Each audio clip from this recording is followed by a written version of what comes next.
నాశనకరమైన గుంటలో నుండి, చీకట కలిగిన దొంగ ఊబిలో నుండి దేవుడు అక్కడే నన్ను పైకెత్తేది. లోకములో ఎవరూ లేరు, ఎవరు నిన్ను బయటికి లాగలేరు. దిగడానికి తేలిక దిగిపోయావు, కానీ రావడము అంత తేలికైన విధానము కాదు. ప్రభు ఒక్కడే నిన్ను నన్ను లాగగలడు, బయటికి విడిపించగలడు. బానిసత్వము బహు విపరీతంగా ఉంది అమెరికా దేశంలో. నల్ల జాతి వారిని బానిసలుగా కొనుక్కుని డ్రైవర్లుగా, తోటమాలులుగా, లేకపోతే ఇంట్లో పనిచేసేవారిగా వీళ్ళు బానిసలుగా కొనుక్కుని వాళ్ళని ఏం చేస్తారంటే ఇంట్లో పని కొరకు వాడుకుంటారు.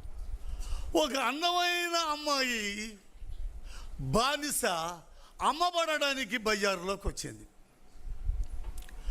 ఈ పోకిరి కుర్రోళ్ళు, 2-3 కుర్రోళ్ళు చూసి ఎంత రేట్ అయినా మనం వెచ్చించి ఈ అమ్మాయిని కొనాల్సిందే, అన్ని విధాలుగా మనకు ఉపయోగపడద్ది, ఇంట్లో ఉపయోగపడద్ది, మనకే ఉపయోగపడద్ది అని చెప్పి వీళ్ళు ప్లాన్ చేసుకుంటుంటే అక్కడ ధనవంతుడైన ఒక ఆయన ఆ మాట విన్నాడు. ఏ అమ్మాయి విషయంలో వీళ్ళు ఆలోచిస్తున్నారో ఆలోచించి ఆ అమ్మాయిని అకస్మాత్తుగా వీళ్ళు పాట పెడుతుంటే వీళ్ళు హెచ్చించి వీళ్ళు పాట పాడుతున్నారు.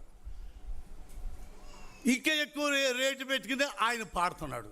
వీళ్ళు ఇంకా రేటు పెట్టి, ఒరేయ్ ఈ ఖరీదానికి, మరి నల్లజాతో నల్లగా ఉంటారు, ఈ ఖరీదానికి ఇంత డబ్బు ఎందుకురా అని వాళ్ళు ఆగారు. చిట్టే వరకు ఆయన ఎక్కువ డబ్బిచ్చి ఆ అమ్మాయిని కొనుక్కున్నాడు. ఆ అమ్మాయిని భుజం మీద చేయేశాడు, వెలపలికి తీసుకొచ్చాడు. అమ్మా, నిన్ను కొంది నేను బానిసగా చేసుకుంటానికి కాదు, నిన్ను విడిపించింది ఆ పనికిమాలి వాళ్ళ చేతుల్లో పడకుండా నిన్ను విడిపించింది నేనేదో నా ఇంట్లో పని చేయించుకుంటానికి కాదు. ఇంత డబ్బు వెచ్చించి నిన్ను బయటికి తీసుకొచ్చింది ఎందుకో తెలుసా? స్వేచ్ఛగా బ్రతకడానికి. నువ్వు ఏ పనైనా చేసుకో, ఏ ఉద్యోగమైనా చేసుకో, స్వేచ్ఛగా చేసుకో, ఏ పాపాన్ని నువ్వు అంటమాకు, ముట్టమాకు అని ఆమెను వెనక్కి పంపించేశాడు, కొని బయటికి పంపించేశాడు. యేసు ప్రభు కూడా అదే చేశాడు. ఆయన నిన్ను నన్ను కొన్నాడు.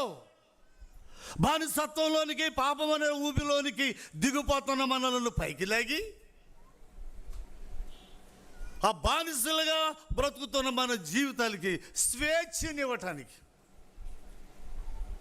దేవుడు ఆయన స్వరక్తముతో నిన్ను కొన్నాను అన్నాడు.